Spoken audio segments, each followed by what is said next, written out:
അങ്കോലയിലെ മണ്ണിടിച്ചിലിൽ കാണാതായ അർജുനു വേണ്ടിയുള്ള തെരച്ചിലിൽ 8ാം ദിവസവും നിരാശ തന്നെ.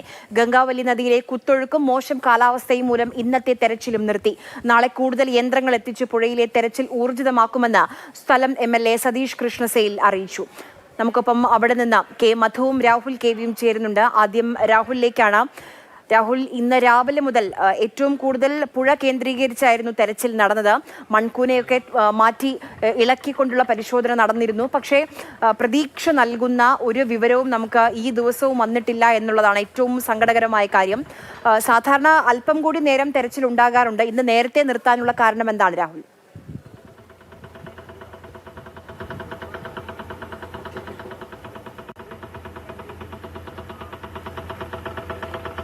ആര്യ, പ്രതീക്ഷയുടെ ചില സിഗ്നലുകൾ ബാക്കിയാക്കിയാണ് ഇന്നലത്തെ തിരച്ചിൽ അവസാനിച്ചിരുന്നത്. അതായത് പുഴയിൽ മണ്ണിടിച്ചിലുണ്ടായ സ്ഥലത്ത് നിന്ന് 40 മീറ്ററോളം മാറി 8 മീറ്റർ ആഴത്തിലൊരു സിഗ്നൽ ലഭിച്ചു എന്നാണ് സൈന്യം അറിയിച്ചിരുന്നത്. അത് വാഹനത്തിൻ്റെതാകാം എന്നൊരു സംശയം ഉണ്ടായിരുന്നു. പക്ഷേ ഇന്ന് 10 മണിയോടുകൂടി NDRF നാവികസേനാംഗങ്ങൾ പുഴയിലേക്കായി ഇറങ്ങി 6 ബോട്ടുകളിലായി ആ മേഖല കേന്ദ്രീകരിച്ചൊക്കെ തിരച്ചിൽ നടത്തി. റഡാർ സംവിധാനം ഉപയോഗിച്ചുകൊണ്ട് തന്നെയാണ് തിരഞ്ഞത്. അതിനൊപ്പം തന്നെ മണ്ണിടിഞ്ഞു വന്ന ആ സ്ഥലത്ത് കേന്ദ്രീകരിച്ച് വ്യാപകമായി തിരഞ്ഞു. മൺതിട്ട രൂപപ്പെട്ടതിന് മുകളിലൊക്കെ കയറി നിന്ന് പരിശോധിച്ചു. പക്ഷേ അനുകൂലമായി നമ്മൾ പ്രതീക്ഷിക്കുന്ന വിധത്തിൽ സിഗ്നലുകളോ അല്ലെങ്കിൽ അങ്ങനെ ഒന്നും കണ്ടെത്താൻ കഴിഞ്ഞില്ല എന്നതാണ്. ഒപ്പം കനത്ത മഴ കാരണം പലതവണ കരയ്ക്ക് കയറേണ്ടതായി വന്നു ദൗത്യസംഘത്തിന്.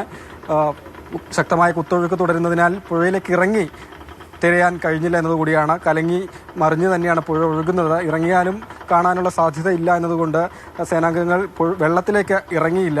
എന്തായാലും 5 മണിയോടുകൂടി ഇന്നത്തെ തിരച്ചിൽ അവസാനിപ്പിച്ചു എന്നതാണ്. അതിനുശേഷം അവർ കരക്ക് കയറുകയും ചെയ്തു. ഈ റോഡിലേക്ക്, അപകട സ്ഥലത്തേക്ക് പോയി കഴിഞ്ഞാൽ റോഡിൽ ഇപ്പോൾ ചെറിയ അളവിൽ മണ്ണ് നീക്കം ചെയ്യുന്നത് കാണാം. 2 മണ്ണുമാന്തി യന്ത്രങ്ങളുടെ സഹായത്തോടു കൂടിയാണ് മണ്ണ് നീക്കുന്നത്. അതായത് റോഡ് ഓൾമോസ്റ്റ് ക്ലിയർ ചെയ്തു എന്നുള്ളതാണ്. ബാക്കിയുള്ള മണ്ണും കുറച്ച് പാറകളുണ്ട്, അത് പൊട്ടിച്ച് നീക്കുക കൂടിയാണ്. അത് രക്ഷാദൗത്യത്തിന്റെ ഭാഗമായി അല്ല എന്നാണ് നമുക്കിപ്പോൾ പറയാൻ കഴിയുക. ദേശീയപാതയിൽ ഗതാഗതം പുനഃസ്ഥാപിക്കുന്നതിന്റെ ഭാഗമായി അവ ക്ലിയർ ചെയ്യുന്നു എന്നത് മാത്രമാണ്. എന്തായാലും 8ാം ദിവസവും പറഞ്ഞതുപോലെ നിരാശ തന്നെയാണ് ഫലം. കാര്യമായ പ്രതീക്ഷ നൽകുന്ന ഒന്നും തന്നെ കണ്ടെത്താൻ കഴിഞ്ഞില്ല. ലഭ്യമാകാതെ ദൗത്യം അവസാനിപ്പിച്ചിരിക്കുകയാണ് സേന. നാളെ പുഴയിലെ തിരച്ചിൽ പുനരാരംഭിക്കും എന്നാണ് പറയുന്നത്. രാവിലെ തന്നെ ആരംഭിക്കുമെന്ന് പറയുന്നുണ്ട്. എങ്കിൽ തന്നെയും അങ്ങനെ തുടങ്ങാൻ കഴിയുന്നില്ല എന്നതാണ് സ്ഥിതി. ഇന്ന് തന്നെ 10 മണിക്ക് ശേഷമാണ് ഈ NDRFനും നാവികസേനയ്ക്കും പുഴയിലേക്ക് ഇറങ്ങാൻ കഴിഞ്ഞത്. ശക്തമായ മഴ കാരണം പലതവണ കരക്ക് കയറി നിന്നു, ഇറങ്ങി. അതിനുശേഷം 5 മണിയോടുകൂടി ഇന്നത്തെ ദൗത്യവും അവസാനിപ്പിച്ചിരിക്കുകയാണ്.